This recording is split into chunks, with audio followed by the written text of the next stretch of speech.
ಡಿ.ಕೆ. ಶಿವಕುಮಾರ್ ಒಂದು ಕಾಲು ಕಾಂಗ್ರೆಸ್ ಅಲ್ಲಿ ಇನ್ನೊಂದು ಕಾಲು ಬಿಜೆಪಿಯಲ್ಲಿ ಇಟ್ಕೊಂಡು ನಾನು ಸಿಎಂ ಆಗ್ಬೇಕು. ಏನ್ ಸಿದ್ದರಾಮಯ್ಯನ ಬೀಳ್ಸಕ್ಕೆ ಸ್ಕೆಚ್ ಹಾಕೋಣ ಡಿ.ಕೆ. ಶಿವಕುಮಾರ್ ನನಗೆ ಅದು ಗೊತ್ತಿಲ್ಲ. ವಿಜಿ ಜೊತೆ ಈ ಅಪ್ಪಂದು ಒಂದು ಅಂಡರ್ಸ್ಟ್ಯಾಂಡಿಂಗ್ ಬಂದಿದೆಯಂತೆ. SIT ಅವರು ಸತ್ಯನ ಹುಡುಕಿದ್ದಾರೆ ಸರ್. ಧರ್ಮಸ್ಥಳಕ್ಕೆ ವಿಜಿನ ವಿಶ್ವನ MLA ಓಟಿ ರೇವನ್ನ ಕಳಿಸಿದ್ದು ಕೂಡ ಡಿ.ಕೆ. ಶಿವಕುಮಾರ್ ಅಂತ ಆರೋಪ ಇದೆ. ಸರ್ಕಾರ ಬಿದ್ದೋಗುತ್ತೆ ಅಂತ ಭಯ ಅವರಿಗೆ.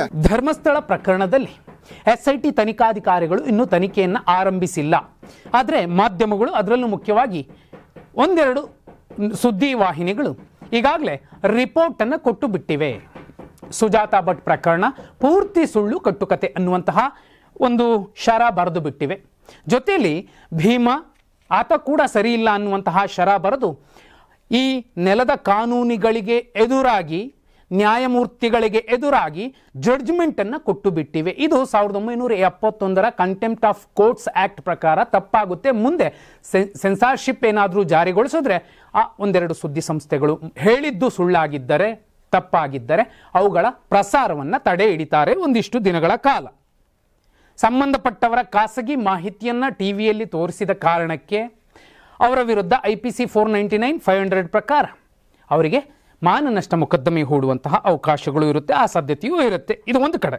ಮತ್ತೊಂದು ಕಡೆ ಈ ಪ್ರಕರಣದ ಬಗ್ಗೆ ನೇರ ಒಬ್ಬ ಪ್ರಜ್ಞಾವಂತ ವ್ಯಕ್ತಿ ಅಂತ ಅಂದ್ಕೊಳ್ಳಿ, ಅಥವಾ ತಮ್ಮ ಅಭಿಪ್ರಾಯವನ್ನು ತೋಡಿಕೊಂಡಂತಹ ವ್ಯಕ್ತಿ ಅಂದ್ಕೊಳ್ಳಿ, ಕಟುವಾಗಿ, ಗಂಭೀರವಾಗಿ, ರೋಷಾವೇಶವಾಗಿ ಮಾತಾಡಿದವರು ವಕೀಲರಾದಂತಹ ಮತ್ತು ಬಿಗ್ ಬಾಸ್ ಖ್ಯಾತಿಯ ಜಗದೀಶ್ ಅವರು ಒಂದು ಗಂಭೀರ ಆರೋಪ ಮಾಡಿದ್ದಾರೆ. ಆರೋಪ ರಾಜಕೀಯವಾಗಿದೆ. ರಾಜಕಾರಣಿಗಳ ಮೇಲೆ ಆರೋಪ ಪ್ರತ್ಯಾರೋಪ ಮಾಮೂಲಿ. ಆದರೆ ಉಪಮುಖ್ಯಮಂತ್ರಿ ಡಿ.ಕೆ. ಶಿವಕುಮಾರ್ ಅವರ ವಿರುದ್ಧ ಗಂಭೀರ ಆರೋಪ ಮಾಡಿದ್ದಾರೆ. ತಾವು ಮುಖ್ಯಮಂತ್ರಿ ಆಗಲಿಕ್ಕೆ ಈ ಪ್ರಕರಣವನ್ನು ಬಳಸ್ಕೊಳ್ತಿದ್ದಾರೆ ಅನ್ನುವಂಥದ್ದು ಜಗದೀಶ್ ಅವರ ಆರೋಪ. ಹೇಗೆ ನೋಡಿ, SIT ತನಿಖಾಧಿಕಾರಿಗಳು ಅಚ್ಚುಕಟ್ಟಾಗಿ ತಮ್ಮ ತನಿಖೆಯನ್ನು ಮಾಡ್ತಿದ್ದಾರೆ.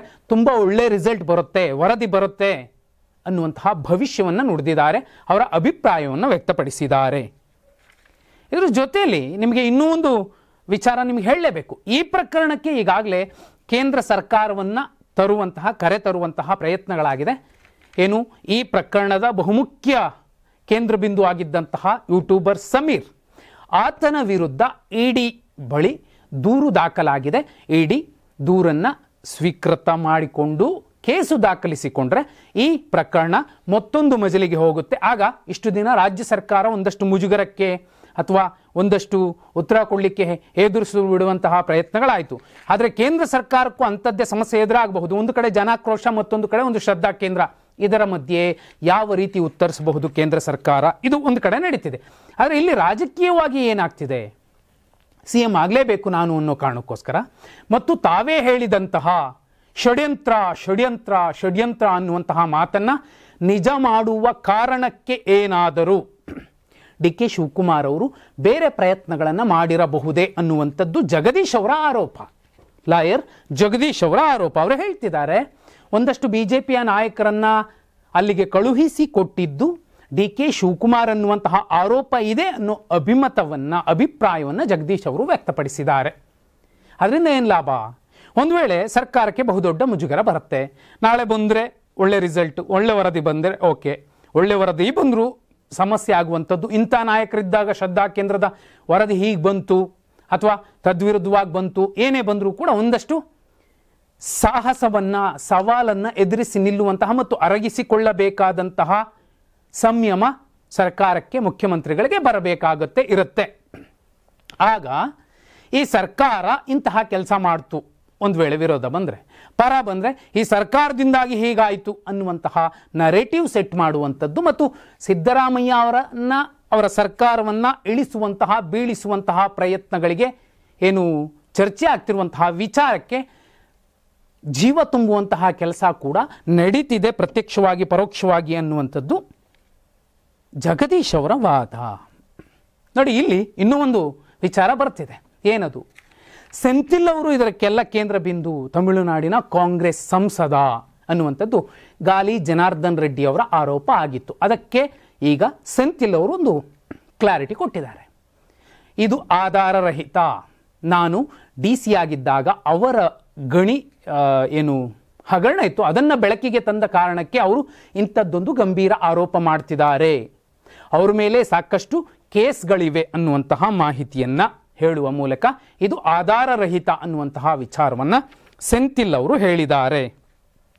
ಇದರ ಜೊತೆಯಲ್ಲಿ ಈಗ ರಾಜಕೀಯವಾಗಿ ಈ ಪ್ರಕರಣ ಇಲ್ಲಿಗೆ ಬಂದು ನಿಂತಿದೆಯಲ್ಲ, ಇದರ ಮಧ್ಯೆ ಒಂದು ವಿಶಿಷ್ಟವಾದಂತಹ ಒಂದು ಘಟನೆ ನಡೆದಿರುವಂಥದ್ದು. ಗ್ರಾಮ ಪಂಚಾಯಿತಿ ಆಗಿದ್ದಂತಹ ಕಡಬಾಗಿ ಪಟ್ಟಣ ಪಂಚಾಯಿತಿಯಾಗಿ ಮೇಲ್ದರ್ಜೆಗೇರಿಸಿದ ಮೇಲೆ ಒಂದು ಚುನಾವಣೆ ಆಗಿದೆ. ಆ ಚುನಾವಣೆಯಲ್ಲಿ ಒಂದು ವಾರ್ಡ್ನಲ್ಲಿ BJP 0 ಮತವನ್ನು ತಗೊಂಡಿದೆ. ಹೊಸ ಕಡಪ ಪಟ್ಟಣ ಪಂಚಾಯಿತಿಗೆ ನಡೆದಂತಹ ಚುನಾವಣೆಯಲ್ಲಿ ಕಾಂಗ್ರೆಸ್ ದಿಗ್ವಿಜಯವನ್ನು ಸಾಧಿಸಿದೆ. ಅದು ಕರಾವಳಿ ಭಾಗದಲ್ಲಿ ಸಣ್ಣ ಪುಟ್ಟ ಸಂಸ್ಥೆಗಳ ಚುನಾವಣೆಯಲ್ಲೂ ಕೂಡ BJP ಭರ್ಜರಿ ಗೆಲುವು ಸಾಧಿಸ್ತಿತ್ತು. ಎಲ್ಲ ಒಂದು ಕಡೆ ಇದು ಈ ಧರ್ಮಸ್ಥಳ ಪ್ರಕರಣದಲ್ಲಿ BJP ನಡೆದುಕೊಂಡ ರೀತಿ ನೀತಿ ರಿವಾಜುಗಳು ನಡೆನುಡಿಗಳನ್ನು ಗಮನಿಸಿದ ಆ ಭಾಗದ ಪ್ರಾಮಾಣಿಕ ಬುದ್ಧಿವಂತ ಮತದಾರರು ಎಲ್ಲೋ ಒಂದು ಕಡೆ ಬೇರೆಯ ಸಂದೇಶವನ್ನು ರವಾನಿಸಿದ್ರ. ಭವಿಷ್ಯದಲ್ಲಿ BJPಗೆ ಬಹುದೊಡ್ಡ ಹೊಡೆತ ಕೊಡ್ತಾರಾ ಅನ್ನುವಂತಹ ಚರ್ಚೆಗಳು ಕೂಡ ಇಲ್ಲಿ ಸ್ಪಷ್ಟವಾಗಿ ನಡೀತಿದ್ದಾವೆ. ಆದರೆ ಜಗದೀಶ್ ಅವರು ಮಾಡಿರೋ ಆರೋಪ, ಲಾಯರ್ ಜಗದೀಶ್ ಅವರು ಎಲ್ಲ ಒಂದು ಕಡೆ ಒಬ್ಬ ಹಿಂದುಳಿದ ಸಮಾಜದ ನಾಯಕ, ಧ್ವನಿ ಇಲ್ಲದ ಕೇಸ್ಗಳೇನಿದ್ದು, ಆ ಸೌಜನ್ಯ ಕೇಸ್ ಇರಬಹುದು, ಪದ್ಮಲತಾ, ವೇದವಲ್ಲಿ, ನಾರಾಯಣ ಮತ್ತು ಆತನ ತಂಗಿ ಕೇಸ್ ಇರಬಹುದು. ಇಂಥ ಕೇಸ್ಗಳಿಗೆ ನ್ಯಾಯ ಸಿಗಲಿ ಅಂತ ಇರಬಹುದೋ ಏನೋ. SIT ರಚನೆ ಮಾಡಿದ ಮೇಲೆ ಜನಾಕ್ರೋಶಕ್ಕೆ ಮಣಿದು ಆ ಕಡೆ ನ್ಯಾಯ ಸಿಗುವ ಸಂದರ್ಭದಲ್ಲಿ ಅಥವಾ ಅಂಥದ್ದೊಂದು ಪ್ರಕ್ರಿಯೆ ನೀಟಾಗಿ ನಡೀತಿರುವಂತಹ ಸಂದರ್ಭದಲ್ಲಿ ತಾನು ಹೇಳಿದ ರೀತಿಯಲ್ಲಿ ಇದು ಷಡ್ಯಂತ್ರ ಎಂಬುದು ಸಾಬೀತಾಗದೇ ಹೋದರೆ ತನಗೆ ರಾಜಕೀಯವಾಗಿ ಬಹುದೊಡ್ಡ ಪೆಟ್ಟು ಬೀಳುತ್ತೆ ಅನ್ನೋ ಕಾರಣಕ್ಕೇನಾದರೂ DK ಶಿವಕುಮಾರ್ ಅವರು ಇಂಥದ್ದೊಂದು ಪ್ರಯತ್ನಕ್ಕೆ ಕೈ ಹಾಕಿದ್ರಾ ಅನ್ನುವಂಥದ್ದು ಜಗದೀಶ್ ಅವರ ಅಭಿಪ್ರಾಯ ಮತ್ತು ಆರೋಪ. ಅವರು ಕೂಡ ಇದನ್ನು ಆರೋಪ ಅಂತಲೇ ಹೇಳ್ತಿದ್ದಾರೆ. ಅಲ್ಲಿಗೆ ಒಂದಷ್ಟು ಹೆಣ್ಣು ಮಕ್ಕಳು, ನಮ್ಮದೇ ಸಮುದಾಯದ ನಮ್ಮದೇ ಧರ್ಮದ ಹೆಣ್ಣು ಮಕ್ಕಳಿಗೆ ಅನ್ಯಾಯ ಆಗಿದೆ, ಅವರಿಗೆ ನ್ಯಾಯ ಸಿಗಬೇಕು ಅಂತ ಪ್ರತಿಪಾದನೆ ಮಾಡ್ತಿರುವಂಥವರ ಜೊತೆಯಲ್ಲಿ ಸರ್ಕಾರ ಕೂಡ SIT ರಚನೆ ಮಾಡಿರುವಂತಹ ಸಂದರ್ಭದಲ್ಲಿ ಮತ್ತು ಕೋರ್ಟ್ನ ಆದೇಶದ ಮೇರೆಗೆ SIT ತನಿಖೆ ನಡೆತಿರುವಂತಹ ಸಂದರ್ಭದಲ್ಲಿ ಈ ಇಡೀ ಪ್ರಕರಣ ಕಾನೂನಿನ ಚೌಕಟ್ಟಿನಲ್ಲಿ ತನಿಖೆ ಆಗ್ತಿರುವಂತಹ ಸಂದರ್ಭದಲ್ಲಿ ಮಾಧ್ಯಮಗಳು SIT ತನಿಖಾಧಿಕಾರಿಗಳನ್ನೂ ಮೀರಿಸೋ ರೀತಿಯಲ್ಲಿ ಈಗಾಗಲೇ ಮೀಡಿಯಾ ಟ್ರಯಲ್ ಮಾಡಿ ರಿಪೋರ್ಟನ್ನು ಕೊಟ್ಟಿರುವಂತಹ ಸಂದರ್ಭದಲ್ಲಿ ಏನಾಗ್ತಿದೆ? ಆ ಭಾಗದ ಜನ ತುಂಬ ಸೂಕ್ಷ್ಮವಾಗಿ ನೋಡ್ತಿರ್ತಾರೆ, ತುಂಬ ಬುದ್ಧಿವಂತರಿರ್ತಾರೆ, ಪ್ರಾಜ್ಞರಿರ್ತಾರೆ, ಸೌಜನ್ಯಯುತವಾಗಿ ಯೋಚಿಸುವಂಥವ್ರು ಇರ್ತಾರೆ. ಅಂತಹ ಜನ DK ಶಿವಕುಮಾರ್ ಅವರ ನಡೆ ನಿಜ ಇರಬಹುದು, ಸುಳ್ಳಿರಬಹುದು, ಒಂದು ವೇಳೆ ಅದೇ ಇದ್ದರೆ, ಅದೇ ನಡೆಯುತ್ತಿದ್ದರೆ ಪರೋಕ್ಷವಾಗಿ ಅವರ ಪಕ್ಷದವರನ್ನೂ ಮೀರಿ ವಿಪಕ್ಷದ ನಾಯಕರ ಬಲವನ್ನು ಸೆಳೆತಿರುವಂತಹ ಪ್ರಯತ್ನವನ್ನು ನೋಡಿದ್ರೆ ಏನೋ ಬಹುದೊಡ್ಡ ಕ್ಷಿಪ್ರಕ್ರಾಂತಿ ಆಗತ್ತಾ? ಒಂದು ವೇಳೆ ಅಂಥದ್ದೇ ಆದರೆ ಸಿದ್ದರಾಮಯ್ಯ ಅವರ ಈ ಗಟ್ಟಿತನದ ನಿರ್ಧಾರದ ಜೊತೆಯಲ್ಲಿ ನಿಂತಹ ಜನಾಕ್ರೋಶಿತರು ಯಾರಿದ್ರು, ಗಟ್ಟಿಯಾಗಿ ನಿಂತಹ ಜನ, ನ್ಯಾಯ ಕೇಳ್ತಿರುವಂತಹ ಜನ, ಅವರು DK ಶಿವಕುಮಾರ್ ಅವರು ಸೇರಿದಂತೆ ಈಗಾಗಲೇ ಅವರ ಜೊತೆಯಲ್ಲಿ ಪ್ರತ್ಯಕ್ಷವಾಗೋ ಪರೋಕ್ಷವಾಗೋ ಕೈ ಜೋಡಿಸಿರುವಂತಹ ನಾಯಕರಿಗೆ ಮುಂದಿನ ಚುನಾವಣೆಯಲ್ಲಿ ಬಹುದೊಡ್ಡ ಪಾಠ ಕಲಿಸುವಂತಹ ಸಾಧ್ಯತೆ ಇದೆಯಾ? ಕಮೆಂಟ್ ಮಾಡಿ.